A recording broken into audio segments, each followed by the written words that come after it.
क्या आपने कभी ये सोचा है कि प्यार में लोग घर छोड़ के क्यों भाग जाते हैं? कितनी अजीब बात है कि जो इंसान ग्लास उठा के नहीं रखता वो किसी की लड़की उठवाने के लिए रेडी हो जाता है।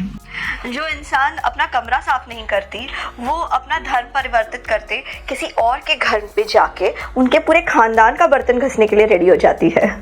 हम इतने बड़े रिस्क टेकिंग कैसे बन जाते हैं प्यार में आने के बाद?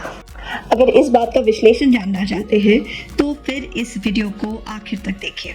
नमस्कार, मैं मनोवैज्ञानिक डॉक्टर मयूरिका दास विश्वास और स्वागत है आपका योर सर्वाइवल मॉडल में। अगर पूरा विश्लेषण समझना चाहते हैं तो हमारे दिमाग में जो रसायन है, न्यूरोकेमिकल्स, उनके बारे में समझना बहुत ज़्यादा ज़रूरी है। हमारे दिमाग में कुछ मेजर रसायन हैं जो हमें अलग अलग तरीके के मूड में रखते हैं, अलग अलग तरीके का व्यवहार करने के लिए प्रेरित करते हैं। डोपामिन हमें एक सेंस ऑफ यूफोरिया देता है, बहुत ज़्यादा आनंद, एक्साइटमेंट, बहुत तेज़ मज़ा। नॉरएड्रेनालिन हमें बहुत ज़्यादा एनर्जी देता है और बहुत ज़्यादा एक्साइटेड होने में मदद करता है, जिससे हम बहुत सारा काम कर सकते हैं, मेहनत का काम कर सकते हैं, एनर्जी लगाने के लिए हम रेडी हो जाते हैं। ऑक्सीटोसिन और वैसोप्रेसिन हमें किसी के साथ बॉन्ड होने में मदद करते हैं, क्लोज रिलेशनशिप बनाने में मदद करते हैं, लोगों के साथ एम्पैथाइज करने में मदद करते हैं, सामने वाले की फीलिंग समझने में मदद करते हैं और वो जो खास फीलिंग ऑफ लव है ना, प्यार को महसूस करने में मदद करते हैं। जब इंसान को प्यार हो जाता है ना, तब उसको इन सारे रसायनों का एक ज़बरदस्त कॉकटेल मिलता है, एक ऐसा कॉकटेल जो उसे सातवें आसमान पे पहुंचा देता है, ऐसे अनुभव दिलाता है जो उसने अपनी ज़िंदगी में पहले कभी नहीं महसूस किया। ये किसी महंगी छुट्टी से ज़्यादा कीमती है, ये किसी रोलर कोस्टर राइड से ज़्यादा स्टेबल है, ये किसी भी चीज़ से ज़्यादा आनंददायक है। प्यार में होने का जो अनुभव है उसके कंपैरिजन में शायद ज़िंदगी में कोई और अनुभव है ही नहीं। देखिए, जब एक इंसान को प्यार हो जाने के बाद, वो इस तरीके का एक खास अनुभव करने के बाद उसके सामने ऐसी सिचुएशन आती है कि उसका प्यार उससे छिन जाएगा, तो एक ये सिचुएशन आती है कि ये सारे न्यूरोकेमिकल एक्सपीरियंस का लॉस होने लगेगा। ये इंसान को ग्रीफ महसूस कराता है, डिप्रेशन महसूस कराता है, उसे ऐसा लगता है कि एक ऐसे अंधी खाई में वो गिर जाएगा जिससे बाहर आना नामुमकिन है। इंसान इस चीज़ से बहुत ज़्यादा डरने लगता है कि अगर प्यार उससे छिन जाएगा तो फिर उसकी स्थिति कितनी ज़्यादा खराब हो जाएगी। साधारणतः अगर इंसान एक सिक्योर और स्ट्रॉन्ग पर्सनालिटी का है तो प्यार का लॉस वो सह सकता है, लेकिन जो लोग सिक्योर पर्सनालिटी के नहीं होते, अवॉइडेंट पर्सनालिटी के होते हैं या फिर एंग्शियस पर्सनालिटी के होते हैं, तो उनके लिए प्यार का लॉस बर्दाश्त करना बहुत ज़्यादा मुश्किल होता है। वो सोचते हैं कि अगर ये प्यार मुझसे छिन गया तो फिर मेरी ज़िंदगी में इतना अच्छा अनुभव और फिर कभी नहीं आ सकता, मैं अपनी ज़िंदगी में अब फिर कभी नहीं खुश हो सकता, मेरे अच्छे दिन कभी नहीं आएंगे। प्यार हमें ज़्यादा रिस्क टेकिंग इसलिए बना देता है क्योंकि डोपामिन हमें ज़्यादा एक्साइटमेंट देता है, जिससे हम दूर भविष्य की चिंता स्पष्ट तरीके से नहीं कर पाते। हम सोच नहीं पाते कि हम अगर कोई डिसीजन ले रहे हैं उसका भविष्य में क्या परिणाम होगा। हमें नुकसान दिखाई नहीं देते क्योंकि हम बहुत ज़्यादा एक्साइटेड हैं, क्योंकि डोपामिन लेवल्स बहुत ज़्यादा है। हाई डोपामिन की वजह से आप सामने वाले के साथ बिल्कुल कनेक्ट और अट्यून्ड हो जाते हैं। हाई डोपामिन के वजह से आप एक ऐसा भविष्य इमेजिन कर पाते हैं जिसमें सब कुछ अच्छा ही अच्छा है, एक नेवरलैंड, एक लाला लैंड। आपको ऐसा लगता है कि आपका भविष्य उस व्यक्ति के साथ इतना सुंदर होगा जितना आपने कल्पना भी नहीं की होगी अपनी पूरी जिंदगी में, इतना सुंदर होगा जितना आपके परिवार में किसी और का नहीं है। कई बार प्यार में लोग रिस्क टेकर्स इसलिए बन जाते हैं क्योंकि उनकी अभी की जो जिंदगी है वो बहुत ज़्यादा बोरिंग है या बहुत ज़्यादा रिस्ट्रिक्टिंग है। रिस्ट्रिक्टिंग यानी कि तुम इससे दोस्ती नहीं कर सकते, तुम फलाना कोर्स नहीं कर सकते, तुम फलाना कपड़े नहीं पहन सकती, तुम फलाना जगह पे नहीं जा सकती, तुम अकेले ट्रैवल नहीं कर सकती, तुम्हें जो भी करना है वो हमसे पूछ के ही करना है क्योंकि हम तुम्हारा भला चाहते हैं, क्योंकि हम तुमसे ज़्यादा जानते हैं। देखिए, जब युवा इस तरीके के एनवायरनमेंट में बड़े होते हैं जहाँ पे उनको डिसीजन लेने का मौका दिया ही नहीं जाता और उन्हें प्यार हो जाता है, तब वो एक ऐसा मौका ढूंढ रहे होते हैं जहां पे वो अपनी ज़िंदगी का कंट्रोल अपने हाथों में ले सकेंगे।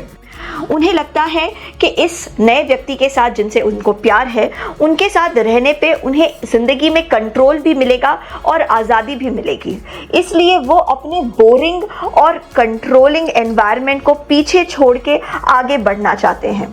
ऐसा हो सकता है कि करंट ज़िंदगी में माता पिता या परिवार उनको एक उज्जवल भविष्य की स्पष्ट सपने नहीं दिखा पा रहे हैं, एक उज्जवल भविष्य के स्पष्ट चांसेस नहीं गारंटी कर पा रहे हैं। तो इस वजह से इंसान को लगता है कि इस परिवार में अगर हम बने रहेंगे तो इसका मतलब ये गारंटी नहीं है कि हमारा आने वाला फ्यूचर बहुत ज़्यादा ज़बरदस्त होगा, तो क्यों ना मैं अपने प्रेमी के साथ या प्रेमिका के साथ भाग जाऊं, तो मुझे तो पूरा गारंटी है कि इस व्यक्ति के साथ रहने पे मेरी ज़िंदगी तो अच्छी ही होने वाली है। तो अगर आप चाहते हैं कि आपकी ज़िंदगी में जो युवा हैं वो प्यार में रिस्क टेकर्स नहीं बने, आपके घर के बच्चे या फिर आपके भाई बहन या दोस्त, तो फिर आप इन सॉल्यूशंस को अपना सकते हैं। सॉल्यूशन 3 फोल्ड में है। सबसे पहला है एम्पावर, व्यक्ति को ताकत दीजिए। जब एक इंसान के अंदर ताकत आने लगती है तो वो ऑटोमेटिकली कॉन्फिडेंट भी महसूस करता है और धीरे धीरे उस ताकत को लेके जिम्मेदारी भी महसूस करने लगता है। ताकत क्या है? नॉलेज एक ताकत है, यानी कि एजुकेशन, जानकारी, ये एक ताकत है। फिजिकल स्ट्रेंथ एक ताकत है, इंसान फिजिकली ताकतवर हो सकता है। साथ ही साथ नेटवर्किंग, दूसरों के साथ मिलना, जितने लोगों के साथ मिलेंगे, लोगों के साथ उठना बैठना होगा, ज्ञान बढ़ेगा, लोग दुनिया की समझ बढ़ने लगेगी। इस तरीके से अगर हम युवाओं को ज़्यादा एम्पावर करेंगे तो वो प्यार में कम रिस्क टेकिंग बनेंगे। दूसरा है युवाओं का सम्मान करना। हमारे देश में ऐसा कई बार देखा गया है कि हम बच्चों को प्यार देते हैं, प्रोटेक्शन देते हैं, लेकिन सम्मान देना भूल जाते हैं। हमें ये ज़रूरी नहीं लगता कि हमें बच्चों को सम्मान देना चाहिए, लेकिन ये एक बहुत ज़रूरी चीज़ है। अगर हम बच्चों को खूब ज़्यादा सम्मान देंगे, अलग अलग चीज़ों में उनकी ओपिनियंस को जानना चाहेंगे, डिसीजंस लेने के लिए, परिवार के डिसीजंस लेने से पहले हम अगर बच्चों से भी पूछेंगे तो धीरे धीरे बच्चों को ये लगने लगेगा कि उनका महत्व परिवार में कितना ज़्यादा है। वो स्वार्थी बनने के बारे में सोच भी नहीं पाएंगे। वो हमेशा यही चाहेंगे कि वो ऐसे डिसीजंस ले जिससे पूरे परिवार का भला हो। इसलिए बच्चों का और युवाओं का सम्मान करना बहुत ज़्यादा ज़रूरी है। तीसरी स्ट्रैटेजी है युवाओं को जिम्मेदारी देना। जैसे कि मैंने कहा, हम युवाओं को प्रोटेक्टेड रखते हैं, उन्हें जिम्मेदारी नहीं देते। देखिए, जब हम हमारे घर के बच्चों को, युवाओं को जिम्मेदारी देने लगेंगे, घर की, परिवार के सपनों की, समाज की, देश की, तो फिर अपने आप उनके दिल और दिमाग में बड़े सपने तैयार होंगे। उनके दिल और दिमाग में सिर्फ अपने ये आप को लेके ही सपने नहीं बनेंगे, मैं, मेरा घर, मेरा परिवार या फिर मेरी खुशियाँ। जब हम उनको बड़े सपने या बड़ी जिम्मेदारियाँ देंगे तो उनका दृष्टिकोण भी बड़ा होगा और ठीक उसी तरीके से उनके एक्शंस भी बहुत समझदारी वाले होंगे और वो बेकार के रिस्क लेने से बचेंगे। आशा करते हैं ये वीडियो आपको पसंद आया है। इस वीडियो का एम ये नहीं है कि जो लोग प्यार में घर छोड़ के भाग जाते हैं मैं उनकी निंदा करूं, नहीं, मैं ये चाहती हूं कि इस बात पे चर्चा हो और उनके व्यवहार को हम समझने की कोशिश करें। जो लोग प्यार में रिस्क टेकर्स बन जाते हैं उनकी निंदा समाज बहुत ज़्यादा करता तो है ही, फ्री में करता है, लेकिन उनको समझने की कोशिश कोई नहीं करता।